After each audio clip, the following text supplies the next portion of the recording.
ಇವತ್ತು ಕರ್ನಾಟಕ ಸರ್ಕಾರದಲ್ಲಿ ನಮ್ಮ ಮುಖ್ಯಮಂತ್ರಿಗಳಾದಂಥ ಸಿದ್ದರಾಮಯ್ಯ ಸಾಹೇಬರು ದೀರ್ಘಾವಧಿ ಮುಖ್ಯಮಂತ್ರಿಗಳಾಗಿ ನಿನ್ನೆ ಮುಗಿದಿದೆ. ಬಹಳ ಸಂತೋಷ ಆಯಿತು. ಹಾಗೂ ಅವರೇ ಹೆಚ್ಚಿನ ಆಯವ್ಯಯ ಮಂತ್ರಿಗಳಾಗಿದ್ಕೊಂಡು ಇವತ್ತು ವಿಶೇಷವಾಗಿ ಸರ್ಕಾರದ ನಿರ್ವಹಣಾ ವ್ಯವಸ್ಥೆ ಬಹಳ ಅಚ್ಚುಕಟ್ಟಾಗಿ ಮಾಡ್ತಾ ಇದ್ದಾರೆ. ಅವ್ರಿಗೆ ಶುಭವನ್ನು ಕೋರುವಂಥದ್ದು ಇಡೀ ಕರ್ನಾಟಕ ರಾಜ್ಯನೇ ಮಾಡಿರುವಂಥದ್ದು ನಮಗೆಲ್ಲ ಸಂತೋಷ ತಂದಿದೆ ಅಂತ ಹೇಳಬಲ್ಲೆ ನಾನು. ಈ ಸಂದರ್ಭದಲ್ಲಿ 2028ಕ್ಕೂ ಕೂಡ ಅವರು ಸಿಎಂ ಆಗಿ ಅನ್ನುವಂತ ಹೇಳಿಕೆಗಳು ಕೇಳಿ ಬರ್ತಾ ಇದೆ ಸರ್. ಅದೆಲ್ಲ ಹೈಕಮಾಂಡ್ ತೆಗೆದುಕೊಂಡಂತ ನಿರ್ಧಾರ. ಇವತ್ತು ನಮ್ಮ ಅಭಿಲಾಷೆಗಳನ್ನು ಹೇಳಿದ್ದೇವೆ. ಹಾಗಾಗಿ ನಾವು ಹೈಕಮಾಂಡ್ ಅಲ್ಲಿ ಏನ್ ತೀರ್ಮಾನ ತಗೋತೀರೋ ಅದನ್ನ ಶಿರಸಾವಹಿಸಿ ತಲೆಬಾಗಿ ಅವ್ರೇನ್ ಕೊಡೋಂತ ವಿಚಾರದಲ್ಲಿ ನಾವು ಕೇಳ್ತೇವೆ, ಪಾಲಿಸ್ತೇವೆ ಅನ್ನೋ ಒಂದು ವಿಚಾರನ ಹೇಳಲಿಕ್ಕೆ ಇಚ್ಛೆ ಪಡ್ತೇನೆ ನಾನು.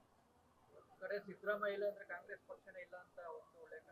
ಅಲ್ಲ, ಈಗ ಡಾಕ್ಟರ್ ರಂಗನಾಥ್ ಇದ್ರು ಕಾಂಗ್ರೆಸ್ ಪಕ್ಷ ಇಲ್ಲ ಅಂತ ಹೇಳ್ಬೋದು.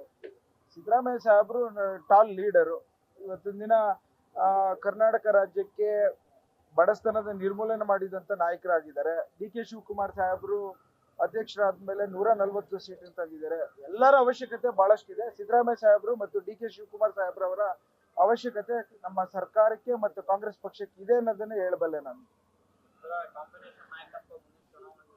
ಅಫ್ಕೋರ್ಸ್ ಎಲ್ಲರೂ ಸೇರಿ ಎಲೆಕ್ಷನ್ ಮಾಡ್ತಾರೆ. ಡಿ ಕೆ ಶಿವಕುಮಾರ್ ಸಾಹೇಬರು ಮುಂದಿನ 28ಕ್ಕೆ ಮತ್ತೊಮ್ಮೆ ಕಾಂಗ್ರೆಸ್ ಸರ್ಕಾರವನ್ನು ತರ್ತಾರೆ ಅಂತ ಹೇಳಬಲ್ಲೆ ನಾನು.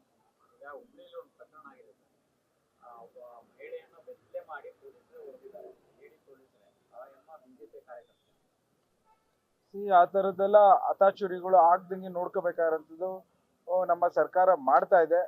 ಈ ವಿಚಾರದಲ್ಲಿ ಶೀಘ್ರವಾದಂತ ಕ್ರಮವನ್ನು ಜರುಗಿಸಿ ತನಿಖೆ ಮಾಡಿ ಯಾರು ತಪ್ಪು ಅನ್ನೋದನ್ನ ನಿರ್ಧಾರ ಮಾಡಿ ಅದನ್ನ ಸೂಕ್ತವಾದಂತ ಕ್ರಮ ಜರುಗಿಸ್ತಾರೆ ಅಂತ ಹೇಳಬಲ್ಲೆ ನಾನು.